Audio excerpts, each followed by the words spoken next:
Hi guys, good evening. कैसे आप सभी लोग। US 30 के एक और न्यू एनालिसिस वीडियो में आप लोगों का वेलकम है। यहाँ पे आप जैसा कि देख सकते हैं, यहाँ पे ये US 30 का चार्ट लगा हुआ है, Dow Jones index. Right now ये ट्रेड कर रहा है 33,479 पे और लास्ट डे से करीब 48 पॉइंट प्लस में ट्रेड कर रहा है। यहाँ पे आप जैसा कि देख सकते हैं कि लास्ट डे का जो कैंडल है वो बेरिश रहा है, लेकिन मार्केट कंटिन्यू अभी हमें फ्लो में मार्केट निकाल के ले गया। यहाँ पे अगर आप ध्यान से देखेंगे, ये जो लेवल है, इस लेवल पे मार्केट ने एक इनसाइड कैंडल पैटर्न बनाया, इसका ब्रेकआउट मिला। जैसे ही ब्रेकआउट मिला तो मार्केट तेज़ी से गया इस लेवल पे, यह हाई इसने लगा दिया और इस हाई के पास जाने के बाद में अब मतलब मार्केट इस रेसिस्टेंस के पास कंसोलिडेट कर रहा है। अगर मार्केट अभी इसको भी ब्रेक करके क्लोजिंग देता है तो पॉसिबिलिटी रहेगी कि यहाँ पे 34,420-22 के आसपास में मार्केट आ सकता है।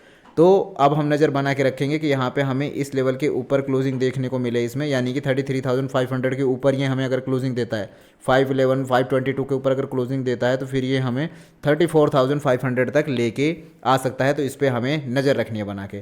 ठीक है, नीचे की तरफ तो इसको गिरने के लिए अगर मान लीजिए ये जो रेंज अभी बना रहा है, अगर इस रेंज को नीचे की तरफ भी ब्रेक करेगा तो पहला लेवल इसका 33,000 रहेगा। ठीक है, चलिए चलते हैं अब यहाँ पे हम 1 आवर के टाइम फ्रेम पे। 1 आवर के टाइम फ्रेम पे अगर आप देखेंगे तो मार्केट पूरा बुलिश ट्रेंड में दिख रहा है। मार्केट ऊपर की तरफ तेज़ी से बढ़ता हुआ जा रहा है। यहाँ पे आप जैसा कि देख सकते हैं, अगर मैं यहाँ पे ये ट्रेंड लाइन भी बनाता हूँ सपोर्ट के लिए, 1 2 3 4 5, यहाँ पे आप देख सकते हैं जैसा कि मार्केट कंटिन्यू गया, फिर मार्केट ने कंसोलिडेट करने के लिए मार्केट इस पे नीचे आया इस लेवल पे, लेकिन यहाँ पे ऑलरेडी एक रेंज है, इसलिए मार्केट यहाँ पे इस लेवल को अभी ब्रेक नहीं किया, इस जगह पे कंसोलिडेट करके अभी ऊपर की तरफ निकलता हुआ हमें दिख रहा है। लेकिन ये अभी पूरा इसके लिए लेवल बना ही हुआ है। अगर इसको ऊपर जाना है कम्प्लीटली तो इस जो हाई इसने बनाया हुआ है, यहाँ पे इसके ऊपर जाके कंसोलिडेट करके यहाँ पे फिर इसका ब्रेकआउट करना पड़ेगा। जैसे ही ब्रेकआउट देगा तो फिर हमें यहाँ पे 34,000 तक का टारगेट इसमें देखने को मिल सकता है। लेकिन वहीं पे अगर बात करें हम नीचे की साइड की, अगर मार्केट ये जो लेवल हमारा बना हुआ है यहाँ पे आप जैसा कि देख सकते हैं, ये जो लेवल हमारा बना हुआ है, अगर इस लेवल के नीचे अगर मार्केट हमें क्लोजिंग देता है, अगर मार्केट यहाँ आता है कंसोलिडेट करता है और इस लेवल के नीचे हमें क्लोजिंग देना शुरू करता है, तो पॉसिबिलिटी आप मान के चलिए कि आपको जो पहला टारगेट है 33,000 से लेकर 32,700 के आसपास आपको मिल सकता है, और जो दूसरा टारगेट आपका निकल कर आएगा वो 32,240 250 के पास में रहेगा। और फिर अगर मार्केट कंटिन्यू कर इस राइजिंग वेज को तोड़ता है नीचे की तरफ, तो फिर आपको मार्केट वापस नीचे इस लेवल के आसपास लेके आ सकता है, जो कि इसका लेवल है 31,777 का। इस लेवल के पास आप आ सकते हैं। ठीक है, तो इस पर रखनी है आपको नज़र बना के। चलिए चलते हैं 15 मिनट के टाइम फ्रेम पर। अब मैं ये सब क्लीन कर देता हूँ। 15 मिनट पे थोड़ा मार्केट नीचे की तरफ गिरता हुआ हमें दिख रहा है। अब यहाँ पे अगर हम देखेंगे कि ये इसने एक लेवल बनाया हुआ है, ठीक है, ये इसका एक लेवल बना हुआ है, ये बना दिया हमने। और इसके बाद में नीचे से भी अगर मैं बात करूँ तो नीचे से भी मार्केट ने ये बनाया हुआ है इसके लिए एक सपोर्ट लेवल। ठीक है, अब यहाँ पे ये जो सपोर्ट लेवल है, यहाँ कंसोलिडेट किया मार्केट, ऊपर की तरफ गया, फिर यहाँ पे कंसोलिडेट किया मार्केट, नीचे ब्रेक हुआ तो नीचे की तरफ आता ही चला गया, फिर यहाँ पे कंसोलिडेट किया मार्केट ने, फिर यहाँ ब्रेकआउट करने की कोशिश की, लेकिन यहाँ हर पॉइंट पे इसके लिए ये रेसिस्टेंस था, तो इसलिए मार्केट निकल नहीं पा रहा था। मार्केट यहाँ पे नीचे ही रहा। फिर इस लेवल पे मार्केट ने क्या किया, देखिए यहाँ पे आप देखेंगे, यहाँ पे एक इनसाइड कैंडल पैटर्न बनाया मार्केट ने, यहाँ पे इनसाइड कैंडल पैटर्न बनाया। जैसे यहाँ पे इस कैंडल ने ब्रेकआउट दिया, मार्केट तेज़ी से ऊपर की तरफ निकलता चला गया, फ्लो में मार्केट ऊपर चला गया। अब वहाँ से मार्केट रिजेक्ट होकर नीचे की तरफ आया, अब मार्केट इस लेवल के ऊपर सस्टेन कर रहा है।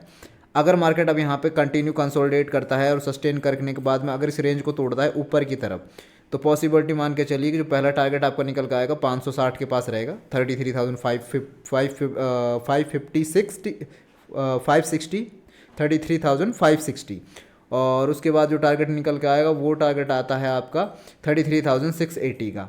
और यहाँ तक आपको रखनी नज़र बना के, अगर वहीं पे ये मार्केट कंसोलिडेट करता है इस लेवल पे और कंसोलिडेट करने के बाद नीचे की तरफ ब्रेक कर देता है, तो ये इसके लोअर एंड तक आ सकता है। यहाँ पे आपको 33,360 से लेकर 33,320 के पास में आपको मार्केट लेके आ सकता है। और फिर यहाँ पे अगर मार्केट कंसोलिडेट करके नीचे गिरा तो फिर आपको ये सीधा 33,000 तक लेके जा सकता है। इस पर आपको नज़र रखनी बना कि पहले ये लेवल आपको दिखाएगा 33,248 का, फिर उसके बाद में आपको यहाँ पे लेके आ सकता है 33,075 के आसपास। तो इस पे रखिए नज़र बना के। बाकी DXY को भी ट्रैक करते रहिए कि DXY किस तरीके से मूव कर रहा है। DXY से आपको बहुत सारा आइडिया लगता रहेगा। FXstreet.com को भी देखते रहिए, वहाँ से भी आपको आइडिया लगता रहेगा कि चार्ट किस तरीके से किस डायरेक्शन में जा रहा है, तो आपको बहुत सारी चीज़ें देखने को और समझने को उसमें मिल जाएंगी। यहाँ पे अगर इंट्राडे के हिसाब से इसको देखें हम, मैं यहाँ पे बनाऊँ या यहाँ पे बनाऊँ इस लेवल को, और ये यहाँ पे तो बैठेगा नहीं अगर मैंने पूरा बना दिया। चलो मैं अगर मान लो उस लेवल को छोड़ देता हूँ, इन्हीं को ले लेता हूँ, ये ले लिया मैंने, ठीक है, यहाँ पे इसको ले लेते हैं। ठीक है, ये ले लिया हमने। अब यहाँ पे 2 लेवल्स को हमने ले लिया, 2 पॉइंट्स को, 1 2, यानी तीसरा यहाँ पे है। अगर यहाँ पे कंसोलिडेट करता है, क्योंकि यहाँ पे ऑलरेडी एक कंसोलिडेशन हो रखा है, तो यहाँ पे एक डबल टॉप भी बन सकता है। कंसोलिडेट करके नीचे गिरा तो यहाँ पे मार्केट इस लेवल पे वापस आ सकता है। अगर इसको कंसोलिडेट करके ब्रेक करता है तो फिर मार्केट इस लेवल के पास जा सकता है।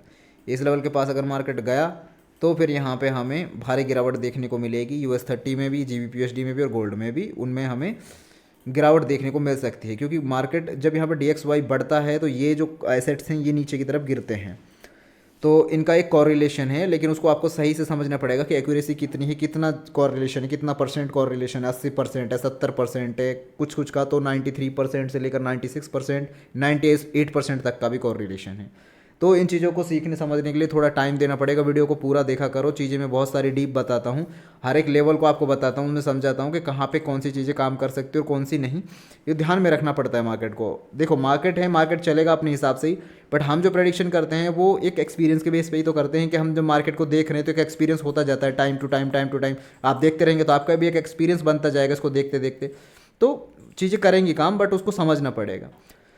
सो फिलहाल के लिए इतना ही वीडियो में। टेलीग्राम ज्वाइन कर लेना, और जिन लोगों ने भी अभी अपना OctaFX में अभी अकाउंट नहीं बनाया है फॉरेक्स का, तो अकाउंट बना सकते हैं आप अपना। वीडियो के डिस्क्रिप्शन में लिंक दे दिया है, ठीक है, आप चेक कर लेना। मिलते हैं अगले एक नए वीडियो में। Take care all of you.